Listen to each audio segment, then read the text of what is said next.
Bowling Green and Warren County's historic buildings and districts are valuable resources that are important to tourism, education, and to our very way of life. But what does it mean to live or work in an historic district? And what are the different ways we can tap into these resources?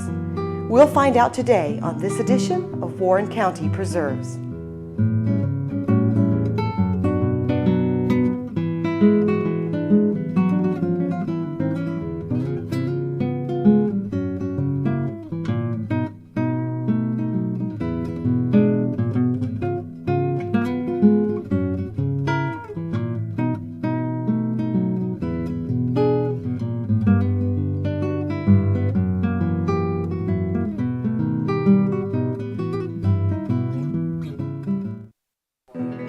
Hello, I'm Joan Needham, and this is Warren County Preserves, the show about historic preservation in Bowling Green and Warren County.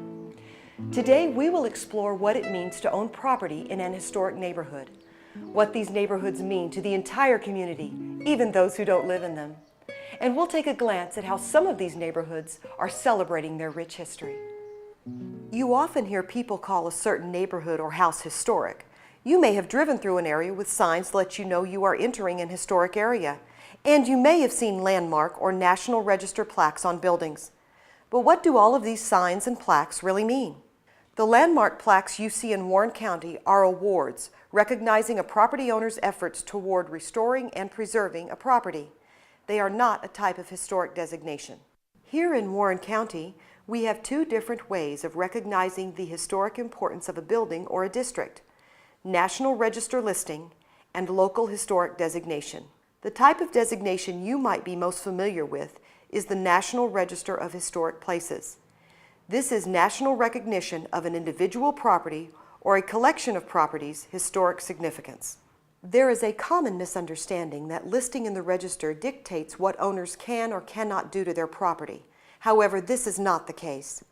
The National Register states that under federal law, owners of a private property listed in the National Register are free to maintain, manage, or dispose of their property as they choose, provided that there is no federal involvement.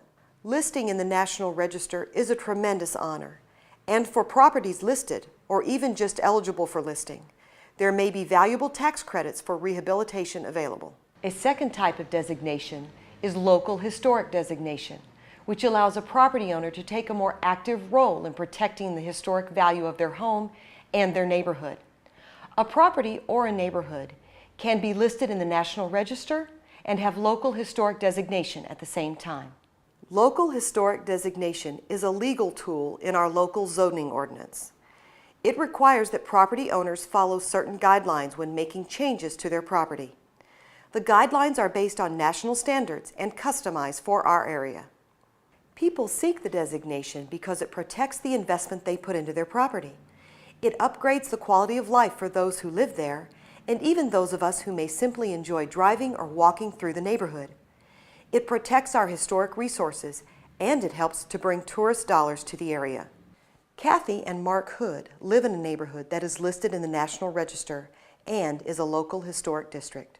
They come and you're always seeing people up and down this street really driving slow just and checking pointing out the houses. And in the summertime, they go down East Main. It's just really slow, and there'll be 2 or 3 cars backed up behind them. They're looking, and there's the walking tours too. So it's definitely. Oh yeah, we'll often see people with their little, brochure, looking at it and pointing and discussing. They don't make them like this anymore. Local historic designation is a plus to home buyers, because they are assured that those aspects that sold them on the area will remain intact. Real estate agents use historic designation as a marketing tool. Property owners in the College Hill neighborhood are the latest group to seek local historic designation. The neighborhood has gone through a long process of talking about it, hearing what the benefits are, what maybe drawbacks may be. It's been a long process. It's gone on probably for 9 months to a year of internal discussions amongst people through our meetings that we hold regularly, through email correspondence, newsletters that we've sent out for 3 or 4 months of last year. Just a general discussion amongst the neighbors as to why we would want this and what the process is to go through to get a local historic district designation. The College Hill neighborhood is specifically working toward the designation of Local Historic District, also known as Local Historic Site in the case of just one property. A second type of local historic designation is a conservation district. The main difference between the two designations is the level of protection. Local historic districts and local historic sites provide for more protection than a conservation district. Local historic designation and listing in the National Register are just two ways to recognize the history of an area. When we return, we'll explore even more ways they can be celebrated and enjoyed.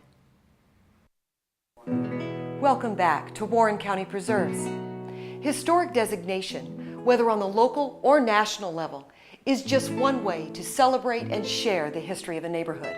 Another way is by creating a walking tour brochure that gives the history of individual houses and insight into the architecture.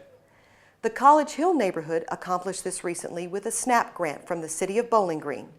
It has been very successful with locals and tourists. Well, we had the idea of a walking tour brochure as a way to highlight the incredible diversity of architectural styles in the neighborhood, to make it appealing to both the residents of Bowling Green and visitors to Bowling Green. We've published or printed over 2,500 copies of the brochure, and we're almost out, and that's been only 1 year. So there's been a great use of the brochure. I've seen people out walking with the brochures, looking up at the houses to see, what they're looking at and reading about some of the history. The brochure is nice in that it covers both architecture and history, and it covers 80 different properties in the neighborhood, which is quite a large quite a large area to cover. Shake Rag, an African-American historic district in downtown Bowling Green, Upper East Main, also in downtown Bowling Green, and Smiths Grove in Warren County have walking tour brochures also. They are available through the Department of Tourism or the Downtown Redevelopment Authority. This year, Shake Rag, College Hill, Upper East Main, and downtown Bowling Green historic districts are taking an extra step towards celebrating their history for National Preservation Week. Private and commercial property owners in these districts are donating their front yards or shop windows for the city's first ever public art project, Windows on Preservation. And I think that's a wonderful part of this project, is that there's several things going on, not just art being created, but also our downtown being highlighted. And hopefully we're going to start a dialogue about preservation and art. More than 30 artists submitted designs that interpret the broad theme of preservation. We have children's pieces that will be on display, all the way up to artists that are shown all over the world. And all of these artists live in this community, live in this region, and that is really an exciting thing. Property owners chose 22 of the designs to display in public view during the month of May. Art is a powerful medium, and the artists found unique, beautiful, and thought-provoking ways to express the importance of preservation to our way of life. With Metamorphosis, Colby Woodard remembers the craftsmanship and materials of the past with a piece that reflects the transformation of natural materials, wood and sand, into the art of a window. Rosemary Swain mourns the loss of a defining feature of a building, its windows, by bricking them in. The historic neighborhood that serves as the backdrop for the piece is diminished when viewed through the tiny window that remains. Walking tour brochures that provide the location of all the artwork as well as a brief description are available at businesses around the square. All of the artwork will be available for purchase at the closing party and auction on June 4th at Ellis Place. I hope you will join us for the celebration. I invite you to explore our historic areas this summer. They are places of real community where people live, work, worship, and play. Time doesn't stand still in an historic district, but it certainly moves at a more human pace than some of our more modern, bustling areas. Take a walk, take a drive, research the history of your home or neighborhood. Take advantage of our incredible historic resources. They make our community unique. Welcome to our neighborhood.